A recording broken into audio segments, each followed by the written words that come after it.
कभी कभी औरत ही औरत की सबसे बड़ी दुश्मन बन जाती है।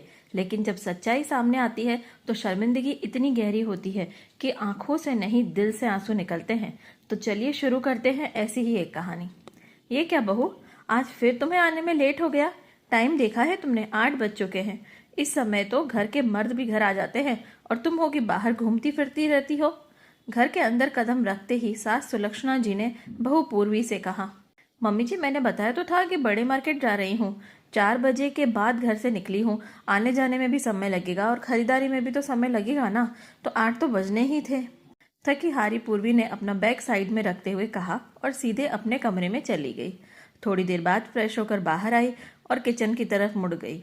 किचन में घुसते ही चाय और शाम के नाश्ते के बिखरे बर्तन देखकर उसका मन खिन्न हो गया। बिखरा हुआ किचन उसे बिल्कुल पसंद नहीं आता, और वो भी तब जब वो थकी हारी किचन में खाना बनाने के लिए घुसे। इसीलिए वह सारा किचन साफ करके फिर बड़े मार्केट गई थी, क्योंकि उसे उसके पार्लर के लिए जरूरी सामान खरीदना था।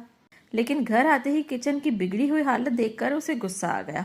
लेकिन वह जानती थी कि किसी को भी कुछ कहना बेकार था। इसीलिए फटाफट किचन साफ किया और खाना बनाने में लग गई। इसी बीच उसके पति सौरभ भी आ गए। पूर्वी ने उन्हें भी चाय ऑफर की, लेकिन सौरभ ने मना कर दिया और हॉल में बैठकर बच्चों को होमवर्क करवाने लग गए। घर में अब बस प्रेशर कुकर की सीटी और बच्चों की कॉपियों की सरसराहट सुनाई दे रही थी। तभी कमरे के अंदर से सुलक्षणा जी की आवाज आई। वो किसी सहेली से फोन पर बात कर रही थी। क्या बताऊं बहन, हम तो शाम के 7 बजे से पहले घर आ जाते थे, चाहे कुछ भी हो जाए, कितना भी जरूरी काम हो। शाम को 7 बजे से पहले घर पहुंचना जरूरी होता था, और सर्दियों में तो शाम को 5 बजे ही वापस घर आ जाते थे। वरना हमारे ससुर जी तो गेट पर खड़े हो जाते थे, बहुत चिल्लाते थे हम पर। और एक आजकल की बहुएं हैं जिन्हें कोई रोकने टोकने वाला नहीं है। रात को 8-8 बजे मुंह उठाए चली आती है मटर गश्ती करती हुई। इतना कहकर सुलक्षणा जी चुप हो गई।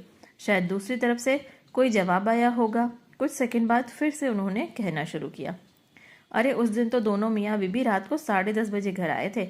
बताओ, ये भी कोई बात हुई? हम बुजुर्गों को कौन खाना खिलाएगा? खुद तो बाहर से खाना खाकर आ गए, और वो भी इतनी लेट। आजकल की बहुओं को तो कोई पूछने वाला नहीं है। हमारे ससुर जी होते ना तो खाल खींच लेते हमारी। इतना बेइज्जत करते कि आंखों से गंगा जमुना बहने लगती। और एक ये है, इतनी आज़ादी मिली है लेकिन फिर भी शुक्र नहीं है। खैर हमें क्या, हमारी तो उम्र निकल गई जैसे तैसे। अब इन्हें जो करना है जाकर करें, हमारा क्या जाता है। चलो ठीक है, रखती हूँ। इतना कहकर सुलक्षणा जी ने फोन रख दिया। वहीं दूसरी तरफ आज न जाने क्यों ये बातें पूर्वी को चुभ रही थी। जो पूर्वी पूरा घर संभालती है, बच्चों को संभालती है, अपना पार्लर चलाती है, अगर वह घर आने में थोड़ी सी लेट हो जाती है तो इतना सब कुछ बोलना क्या सही है? क्यों हर बार एक औरत को कटघरे में खड़ा कर दिया जाता है? क्यों उसके लिए हजारों नियम बनाए जाते हैं? और दुख की बात यह है कि ये नियम बनाने वाली, उसे कटघरे में खड़ा करने वाली भी एक औरत ही होती है। लेकिन आज पूर्वी ने ठान लिया था कि उसे जवाब देना ही पड़ेगा, वरना यह सिलसिला लगातार चलता ही रहेगा और हर बार उसकी आंखों से आंसू और दिल में एक दर्द छोड़कर जाएगा। और इसीलिए पूर्वी के अंदर की चुप्पी अब चीख बन चुकी थी। मम्मी जी, एक बात पूछनी थी कि अगर आपको मेरे लेट आने से दिक्कत है तो फिर ये बातें आप मुझे भी तो कह सकती है ना। यूँ फ़ोन पर दूसरों को बताकर मुझ पर निशाना साधने की क्या ज़रूरत है? और वैसे भी जो बातें आप कह रहे हैं ना, उनका कोई मोल नहीं है। मैं शाम को 7 बजे घर आऊँ या 8 बजे, क्या इससे किसी को कोई फ़र्क पड़ता है? क्या मैंने कोई भी जिम्मेदारी निभाने में कोई लापरवाही की है? नहीं ना। 8 बजे आकर भी मैंने अपना काम पूरा किया है, और 7 बजे आकर भी। तो फिर आपको दिक्कत क्या है? क्यों आप हर बार इस तरीके से मुझे जलील करते हैं? मैंने तुम्हें जलील किया है? मैंने तो तुम्हें कुछ कहा ही नहीं। बताओ सौरभ, मैं चुपचाप फोन पर बात कर रही हूँ और ये मैडम कहती है कि मैं इसे जलील कर रही हूँ। हद होती है। अब अगर ये लेट आएगी तो इतना तो कहूंगी ना कि लेट क्यों आई। क्या मेरा इतना भी हक नहीं है? चिल्ला चिल्ला कर पूरा घर सर पर उठाते हुए सुलक्षणा जी ने कहा। उनकी आवाज़ सुनकर अब तक सौरभ भी उनके कमरे में आ चुका था। हालांकि सौरभ तो फोन पर हुई बातचीत भी सुन चुका था, लेकिन शायद सुलक्षणा जी इस बात से अनभिज्ञ थी। इसीलिए सौरभ को भी अपने पक्ष में करते हुए वह एक बार फिर पूरी पर निशाना साध रही थी। लेकिन इस बार ऐसा नहीं होने वाला था। क्या हुआ माँ, इतना क्यों चिल्ला रहे हो? सही तो कह रही है ना पूर्वी? इतनी देर से तुम उसे जलील ही तो कर रही हो, और वो भी इतनी छोटी बात पर कि वो 7 बजे की जगह 8 बजे घर आई है। देख बेटा, मैंने तो उससे कुछ कहा भी नहीं है, मैं तो चुपचाप अपने कमरे में बैठी हूँ, यही आकर चिल्ला रही है। और वैसे भी मैंने कौन सा गलत कह दिया? पार्लर चलाती है तो क्या हुआ, समय पर घर तो आना चाहिए। भले घर की बहुएं रात रात तक घर के बाहर रहे, अच्छा लगता है क्या?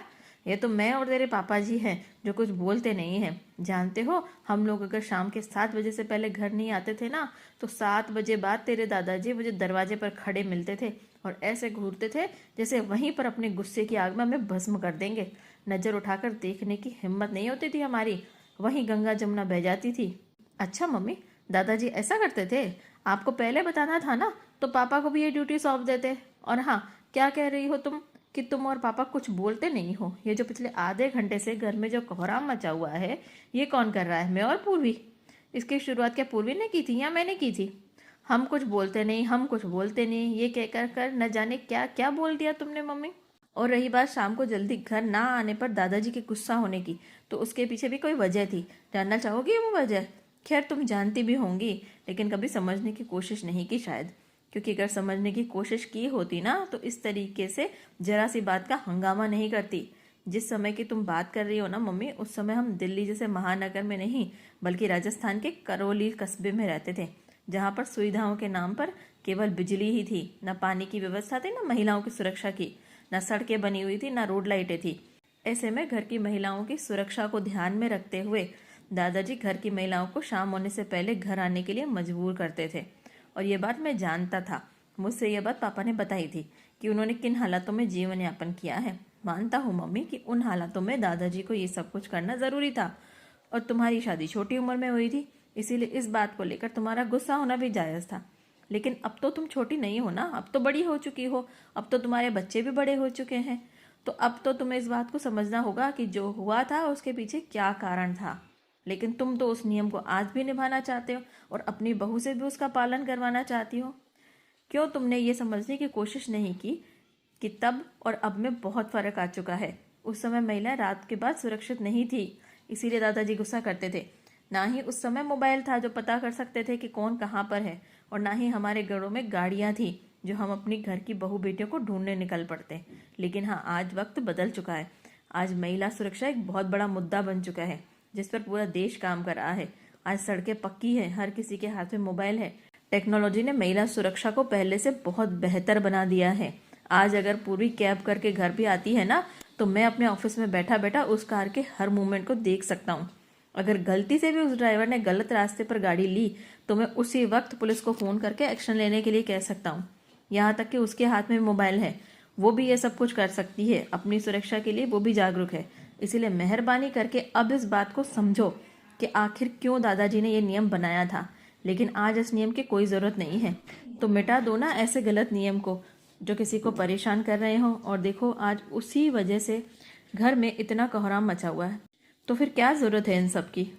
थोड़ा गुस्सा, थोड़ा प्यार और थोड़ी डांट के साथ सौरभ ने सुलक्षणा जी को समझाते हुए कहा, तू सही कहता है बेटा, मैंने ही समझने की कोशिश नहीं की। कम उम्र में शादी हुई थी ना, बचपना था, गुस्सा था तेरे दादाजी पर, इसीलिए शायद वह इस तरीके से फूट रहा है। उन्होंने जो नियम बनाया था उसके पीछे क्या कारण था, यह मैंने कभी जानने या समझने की कोशिश नहीं की। लेकिन उससे भी बड़ी गलती मैंने यह की कि जिस नियम की वजह से मैं खुद परेशान थी, गुस्सा थी, वही नियम मैंने अपनी बहू पर भी थोपना चाहा।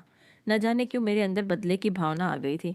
वो तो भला हो तेरा जो तुमने मुझे इतने अच्छे तरीके से ये बात समझाई, वरना न जाने गुस्से की आग में इस घर में कब असली आग लगा देती।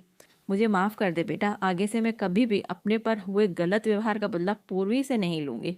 हालांकि तुम्हारे दादाजी तो गलत ही नहीं, बल्कि मैं ही उन्हें गलत समझ बैठी थी। खैर, देर आए दुरुस्त आए, अब मुझे सब समझ में आ गया है।